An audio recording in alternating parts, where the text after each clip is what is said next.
Okay, friends. Today we are going to discuss the chapter time value of money.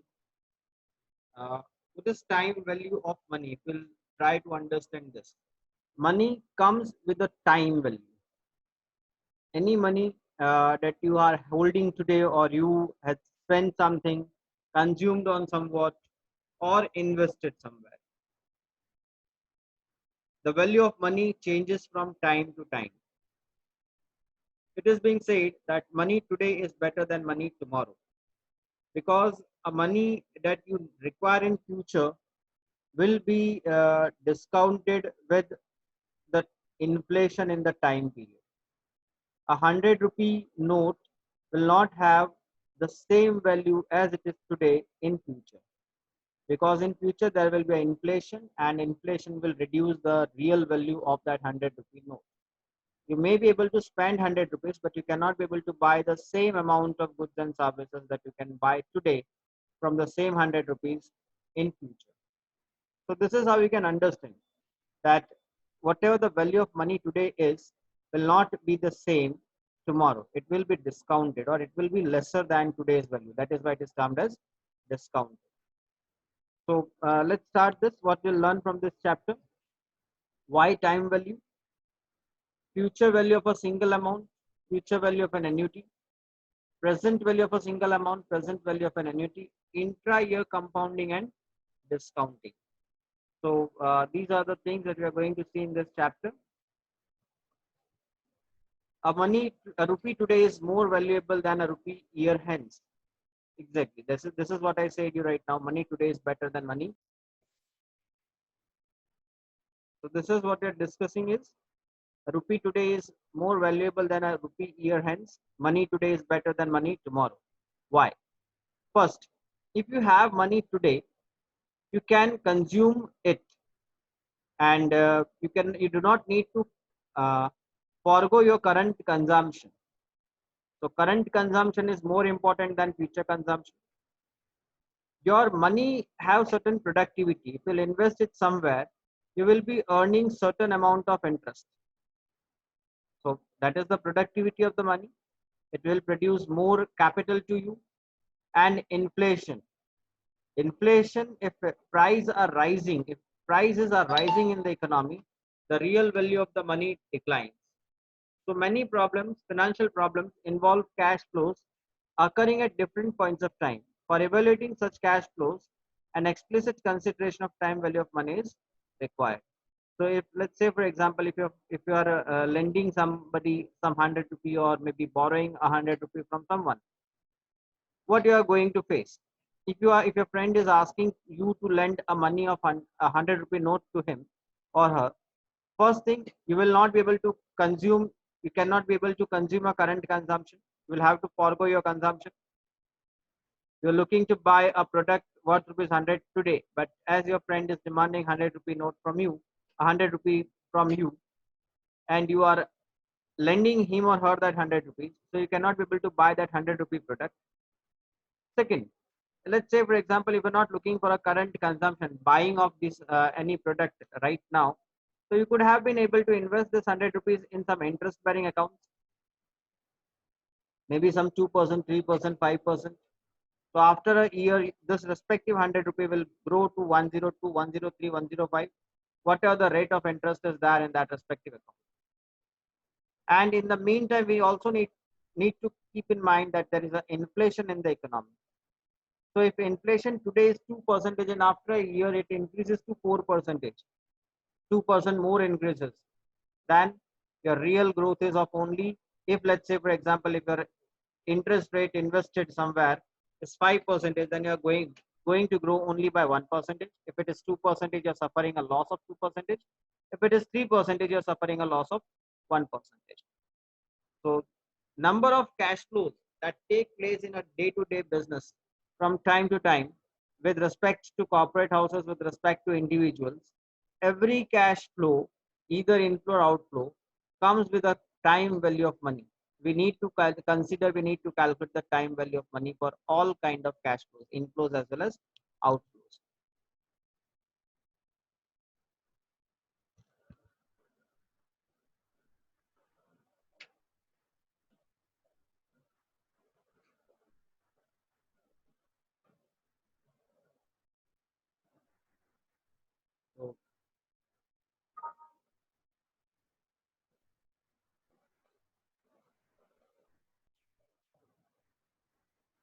Now if we'll see cash flows, as we had mentioned in the classroom, we had solved this in the classrooms also, that it is always better to go with the timeline of cash flows.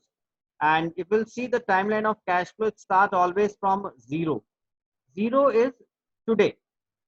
So any amount that is invested and you're supposed to receive it after 1 year. So today you're investing the amount at this point, and after 5 years, that is 1, 2, 3, 4, and 5, you are going to receive that amount. So these are the cash flows. 1 year after this, the cash flow will take place. Whereas a cash flow that starts from the zero time period, that means it starts from today. So it will be mentioned from the zero time, 0 point, 0, 1, 2, 3, 4. But if you'll see here, there are 5 cash outflows or cash inflows. If you consider this as an outflow, it will be outflow right from the zero time. You're supposed to invest 5 times. So it becomes 1, 2, 3, 4, and 5. Whereas here you are receiving or you're paying after a year. So it is 1, 2, 3, 4, and 5. And it starts from zero.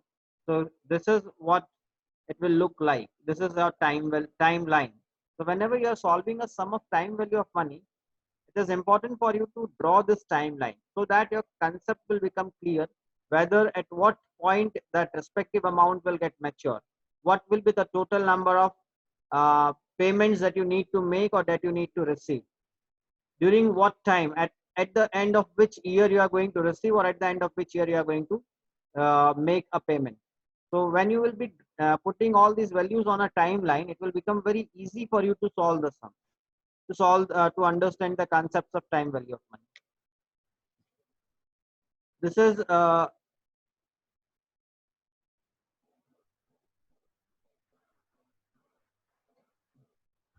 just a moment. So present value is PV, future value n year, hence n year is number of years. Years can be 1, years can be 2, years can be 3, 4, 10, whatever years. CT, that is the cash flow occurring at the end of the year. Now keep this in mind. When we say at the end of the year, we are referring this timeline. This is today's time period. And after the end of the year, that means here at this point, the cash flow will take place. So at the end of the year, a stream of a constant A is annuity, a stream of constant periodic cash flow over a given period of time. We'll discuss annuity in later stage. First of all, we'll understand what notations are there that will be used in the formulas for calculating present value, future value, present value, annuity factor, future value, annuity factor, and all. R stands for interest rate or the discounted rate. G stands for expected growth rate in cash flow, and N number of periods over which the cash flow occurs. N is nothing but this is N. So future value of a single amount. Let us try to understand. If you are depositing 1,000 rupees in a bank today at a rate of interest of rupees 10%. So what will happen if you are investing it for 1 year? If you are investing today, bank will start making a payment, will start doing a payment of interest rate on a daily basis. You will be receiving it daily as calculated. But at the end of the year, how much money you will be receiving? So it will be very simple. This is your present value amount deposited. This is the interest for 1 year. So that comes to 100, and the addition will be 1,000 that you are receiving the principal, and at the end of the year the bank is entitled to pay you 100 rupees as an interest rate, 10% interest rate on your principal amount. So you will be receiving 1,100 at the end of 1 year. Now let us say, for example, this fixed deposit is not for 1 year, but this is for 3 years. Then what happens in the second year? So when the second year begins, this becomes the cash opening balance for the second year. So principal at the beginning of the second year is 1,100. Again, interest rate remains the same, 10%. So interest rate on the opening balance, that is 1,100 multiplied by 10.10, that is 10 percentage. Your answer will be 110, and principal at the end of the second year will be 1210. Nothing but it is the summation of principal amount at the beginning of the year plus interest on that respective amount comes to principal at the end of the year, or ending amount. And this will be further reinvested here for the third year. Opening balance will be the ending balance of second year. Interest on the opening balance, that is 1210, is 1 to 1, and when you will add this principal plus interest, it comes to 1331 rupees, that is 1210 plus 121. The summation of these two becomes 1331. So what we are calculating here is we are calculating the future value. If I am investing any amount today, what amount I will be receiving in future if my rate of interest is a given percentage. Here it is, for example, it is 10 percentage. If you are investing at 7 percentage, figures may differ. If you are investing more amount, more than 1000 or less than 1000, figures will again change. So the formula to calculate future value is present value. Present value is today what you are investing. See, if you'll see here, you are invested only one time. You started beginning of the period, in the beginning of the period, in the zero time, you invested 1000. Now this 1000 you had already received here at the end of the year, and along with this 1000 you are receiving a interest on this principal, so it becomes 1100. You reinvested this. You're not investing 1000 plus 1100. No, this 1000 is already reinvested, plus this 100 is also reinvested, and that is how the second year principal becomes 1100. In the same way here, we'll see. So there is 1000 that was invested here, plus 100 plus 110. That is the interest for the second year, and it becomes 1210, and accordingly it is calculated for the third year. So the formula for present value is very simple. Sorry, future value is very simple. Present value, that is the initial amount that you are investing. If you are investing 1000 rupees for 3 years, as we've done here, in that case it will become present value multiplied by 1 plus r raised to n. Let us try to understand this in Excel also. Calculate this, so that will help you out. What I am doing, I am investing 1000 rupees today, investment, at an interest rate of 10 percentage, and for period, that is for what time I am going to hold this investment. So let us say 3 years. And what is the formula? Future value is equal to present value multiplied by 1 plus r raised to, let us go for a small r raised to n. So if I mention here, this is my present value, this is my r, and this is my n. So my present value is, let us put this into formula. My present value is 1000. I am taking the references directly as the figures are mentioned in various cells. Multiplied by, into bracket, 10 percentage, 1 plus 10 percentage raised to n. And see, this is 1331. So if we'll go back to the slides, we'll find that the principal at the end of third year is 1331. So the formula is calculated in this way. Future value is equal to present value multiplied by 1 plus r raised to n. So this gives us the value at the end of third year. In the earlier stage, it was explained in a simple way. What if it is reinvested? Now every time it is reinvested, if you'll see here, this 100 rupees is reinvested here, this 110 is reinvested here, and this 121 is the interest that is being generated with the help of this additional 210 rupees. This is known as compounding. This is known as the feature of compounding. Your interest is being reinvested and you are generating interest on the interest amount, on the previously earned interest amount. So whenever this happens, this compounding happens, this amount is going to increase like anything. For example, if instead of 3 years, if I take 5 years, my amount is going to be 1610.51. If I increase my period, that means if I add more periods, I'm adding more interest into the principal. That is, let us go for 10 years. We find it is 2593.74. So every time when I'm reinvesting my interest earned on the principal, it is going to give me more interest on that respective amount, and my money on hand at maturity will be more compared to a simple interest rate. See, if you'll calculate it with a simple interest rate, your amount is going to be different. For example, the formula for simple interest rate was, as we studied in our school days, principal multiplied by rate multiplied by number of years. So if I say here it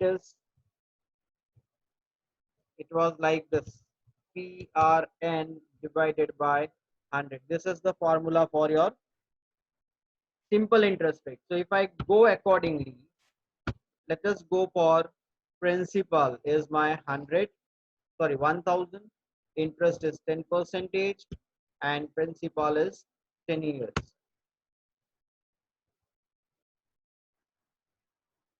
Let us change it to 3. So this is what I will be earning at the end of 3 years. This is the interest earned, and along with that the principal plus this, it comes to only 1300. So a simple interest rate, this is formula for interest rate. Let me write it down here. Interest rate is equal to PRN divided by 100. This is for simple interest rate, and this what we calculated was for compounding. So this is how it differs. So when a money is compounded, here simple interest rate, you are earning 10 percentage on 1000 at the.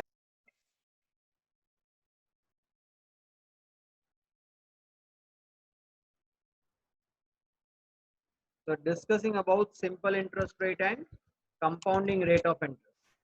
So if, for example, I'm talking about simple interest rate, if I'm investing 1000 for 3 years, every year I will be generating 100 rupees as an interest, but that 100 is not being added into principal. Let us see here, first year, second year, and third year. This is my principal. This is what I'm earning as an interest multiplied by 10 percentage, and at the end of first year I will be receiving, I will have a total balance of this. But in the beginning of the second year, generally in compounding, what happens, this becomes a principal. That means this principal plus 100 becomes a principal. And if you'll see here again, let us go with the formula calculation, and this will be like this. This is how it will be calculated. But if I go for a simple interest rate, my formula will be something like this. My principal amount remains 1000. I will be earning 100 rupees. Let us remove this column. It will create confusion. And on the third year also, it will be same. So what happens?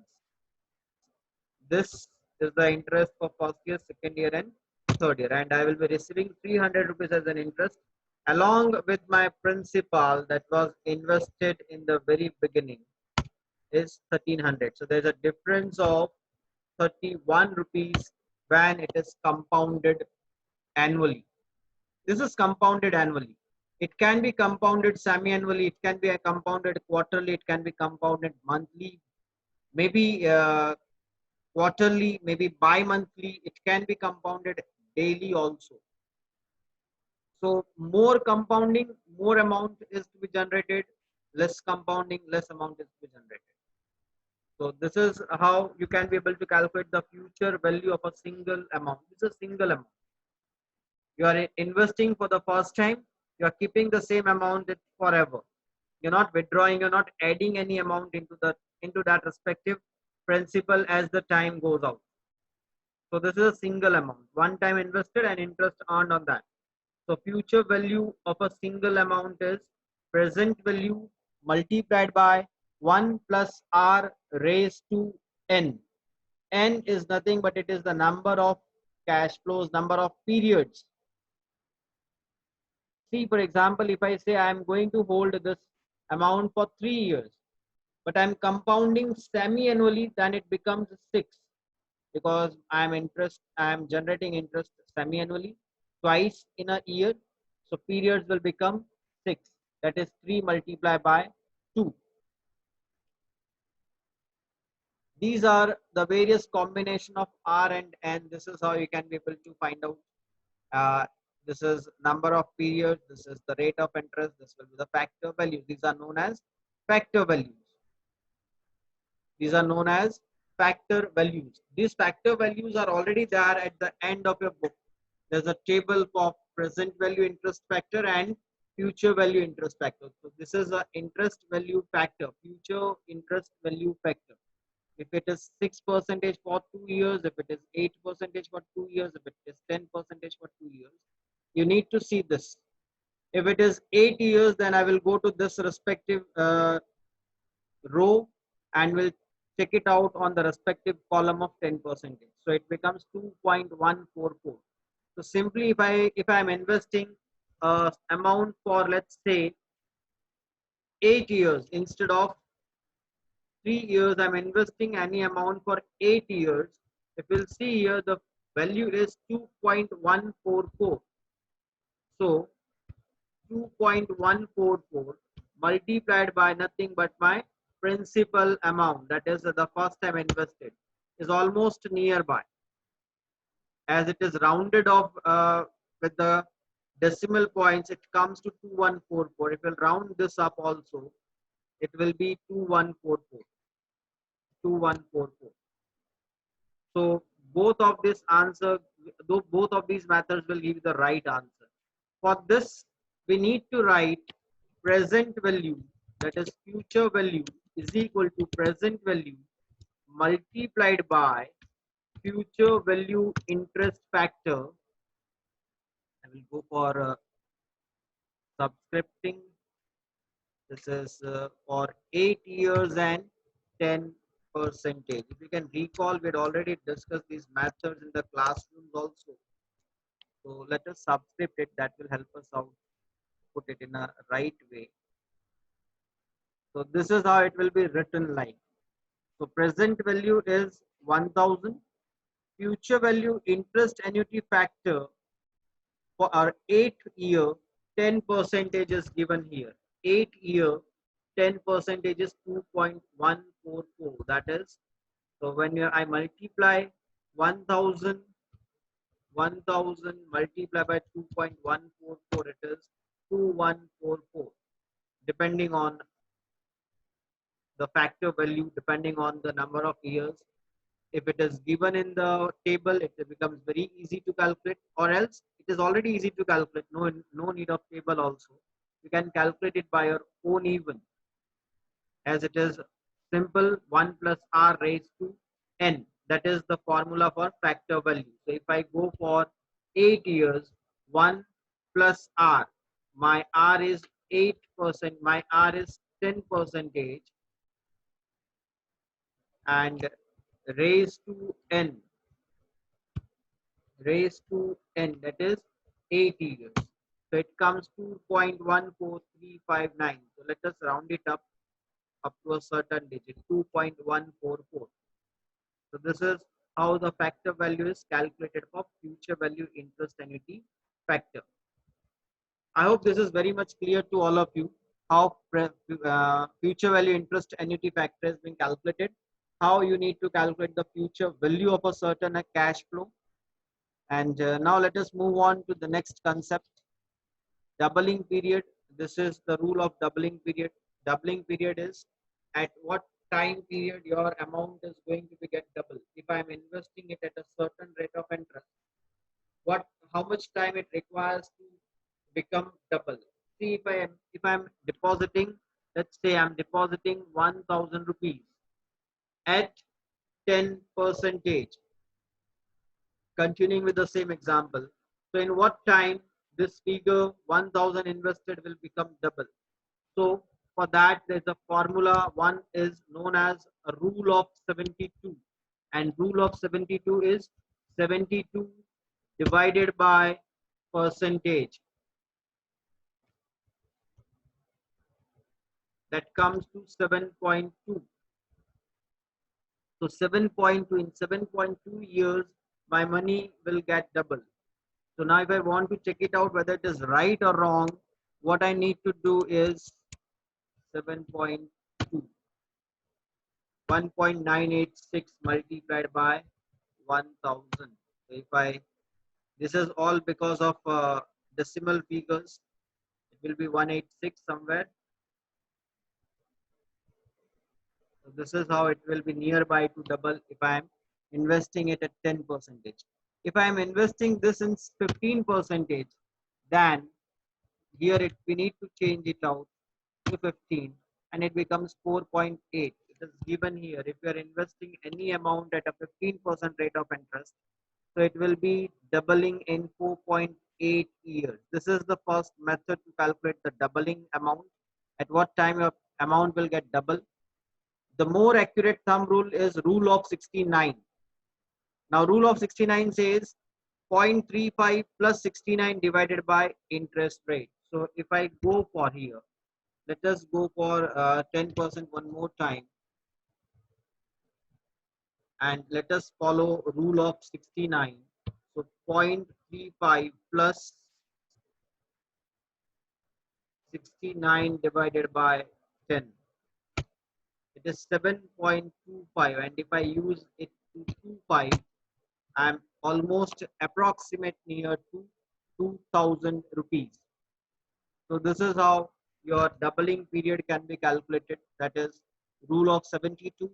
72 divided by interest rate will give you a approximate figure of doubling period. If I want more accurate figure, I may follow rule of 69. Rule of 69 is equal to 0.35 plus 69 divided by interest rate, and that will give you a certain number of change in the years. If you'll see here, if it is 15%, it is 4.8. If it is 15%, as per rule of 69, it becomes 4.95. So very much close to the doubling period.